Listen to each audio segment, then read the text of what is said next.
திருப்பதி ஏழுமலையானோட கண்கள் ஏன் மூடப்பட்டிருக்குன்னு தெரியுமா? திருப்பதி பெருமாளோட கண்களுக்கு மிகுந்த தெய்வீக ஆற்றல் இருப்பதாக நம்பப்படுது. ஏழுமலையானின் கண்களில் இருந்து வெளிப்படும் சக்தி வாய்ந்த கதிர்வீச்சை மனிதர்களால் தாங்க முடியாது. அப்படிங்கறனாலதான் திருப்பதி ஏழுமலையானோட கண்கள் நாமம் போட்டு மறைக்கப்பட்டிருக்கு.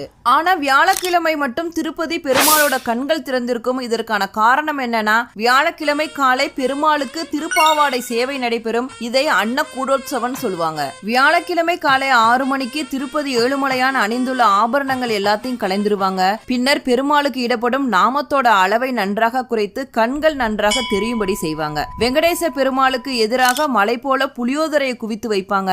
இந்த புளியோதரையை நேராக கருவறையில் உள்ள பெருமாளுக்கு நிவேதனமா படைப்பாங்க. வியாழக்கிழமை அபிஷேகத்தின் போது திருப்பதி ஏழுமலையான் தன்னுடைய 3வது கண்ணை திறக்கிறார் அப்படிங்கிறது ஐதீகம். வியாழக்கிழமை அன்று திருப்பதி ஏழுமலையானோட கண்களை பக்தர்கள் நன்றாக தரிசனம் செய்ய முடியும்.